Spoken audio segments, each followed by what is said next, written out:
ఇండియాలో విమానయాన వ్యాపారం అంత కష్టమా? వరుసగా ఎయిర్లైన్ సంస్థలు ఎందుకు మూతపడ్డాయి? భారత్కు రష్యా బంపర్ ఆఫర్ ఇచ్చిందా? బడాబాబులకు లక్షల కోట్ల రుణమాఫీ అవసరమా? పిడుక్కి బియ్యానికి ట్రంప్ ఒకటే మంత్రం వేస్తున్నారా? ఇలాంటి ఆసక్తికర కథనాన్ని ఇవాళ ఏబిఎన్ సిగ్నేచర్లో చూద్దాం.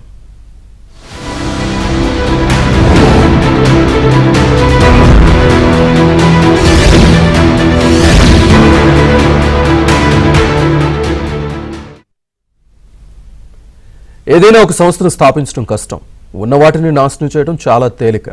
మన దేశంలోని ఎయిర్లైన్స్ వ్యాపారంలోనూ అదే జరుగుతోంది. ఒకవైపు ప్రభుత్వ అధికారుల అవినీతి, మరోవైపు ఆపరేషన్ ఛార్జీలు తడిసి మోపడవుతున్నాయి. రాజకీయ జోక్యం కూడా ఎక్కువ అవడంతో లాజిస్టిక్ బిజినెస్ కష్టమవుతోంది. అంతేకాదు, మన దేశంలో విమానయాన రంగంలో వ్యాపారం చేసిన వారు గతంలో జైలుకు వెళ్లాల్సి వచ్చింది.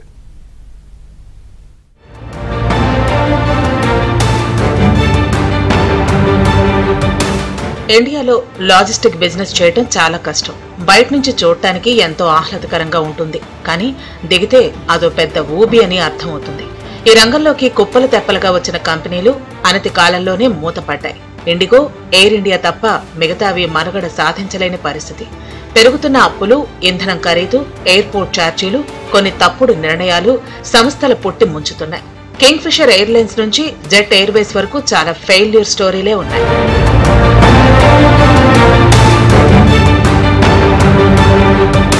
ఒకప్పుడు కింగ్ ఫిషర్ ఎయిర్లైన్స్ హవా నడిచింది. తక్కువ ధరకే లగ్జరీ ఫ్లైట్స్ అంటూ దీని వ్యవస్థాపకుడు విజయ్ మాల్యా ఊదరగొట్టారు. 2005 నుంచి కమర్షియల్ ఆపరేషన్ స్టార్ట్ చేసిన కింగ్ ఫిషర్ 2012లో మూసివేయాల్సి వచ్చింది.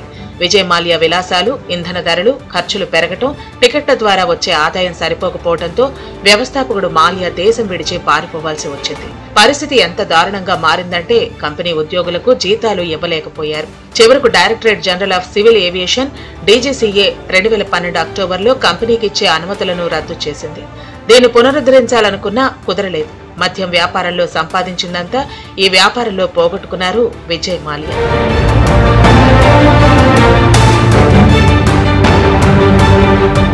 జెట్ ఎయిర్వేస్ ది ఇదే కథ.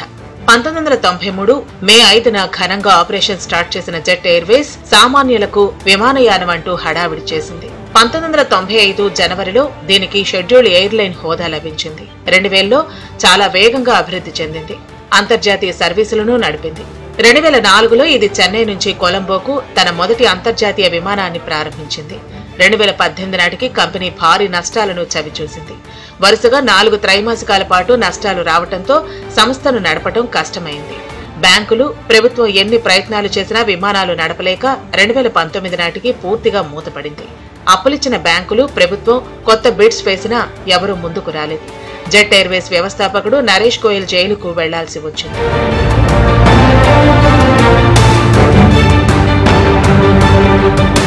ఎయిర్ డెక్కన్ ను జేఆర్ గోపీనాథ్ స్థాపించారు. భారతీయులకు కేవలం ₹1 లేదా అంతకన్నా తక్కువ ఖర్చుతోనే విమానయానం కల్పిస్తానన్నారు. 1997లో చార్టర్డ్ ఎయిర్ క్రాఫ్ట్ కంపెనీగా కార్యకలాపాలు ప్రారంభించింది. 2003 ఆగస్టులో కార్యకలాపాలు ప్రారంభించింది. ప్రారంభంలో బెంగళూరు, హుబ్లీ మార్గంలో ఒక చిన్న ఏటీఆర్ విమానాన్ని నడిపింది.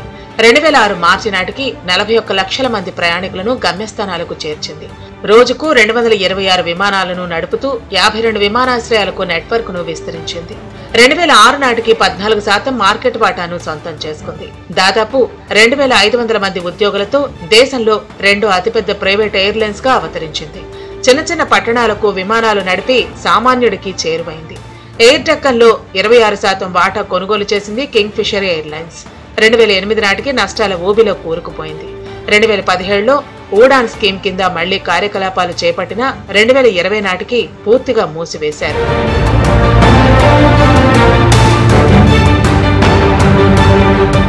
2005 నుంచి పనిచేసిన గో ఎయిర్ చౌకగా సర్వీసు అందించేది. 2021లో దీనికి గో ఫస్ట్ గా పేరు మార్చారు. 2023లో కంపెనీ దివాలా తీసింది.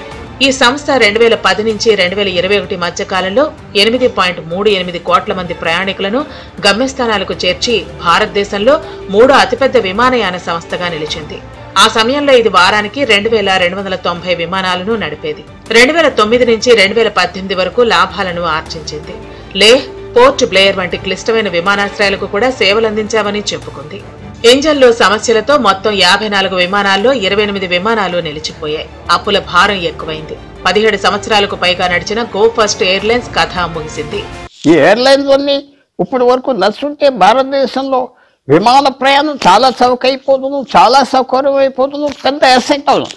కానీ వచ్చిన ప్రాబ్లం ఏంటంటే ఆ సమయంలో ఈ ఎయిర్లైన్స్ మూసేయటానికి ఎక్కువ రూల్స్ పెట్టి, ఎక్కువ రెగ్యులేషన్ చేసి, వాళ్ళని బెదిరించి, సెటిల్మెంట్స్ కోసం ఒక పక్కన ఏడిపించి ప్రభుత్వమే మూసేశాను. ఎయిర్ ఇండియాను బ్రతికించాలా అంటే ఎయిర్ ఇండియా కూడా బ్రతకలేదు. ఆఖరికి వేస్ట్ కరప్షన్తో ఎయిర్ ఇండియా కూడా మునిగిపోతే ప్రైవేట్ సెక్టార్కి అమ్మేశారు.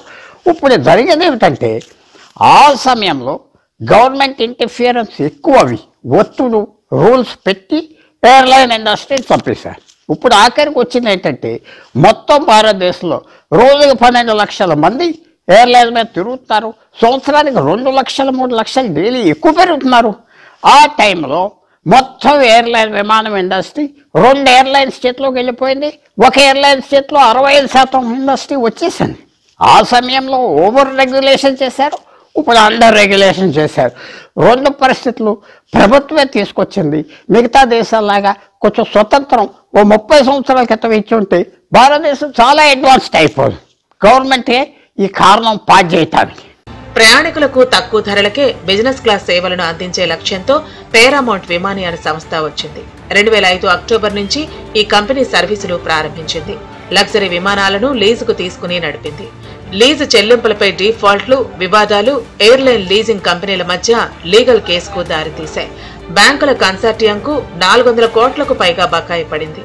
2010లోనే కంపెనీ మూతపడింది. విమానయాన సంస్థల్ని నడపాలంటే చాలా కమిట్మెంట్, సాహసం ఉండాలని సింగపూర్ మాజీ ప్రధాని లీ కున్ చెప్పారు.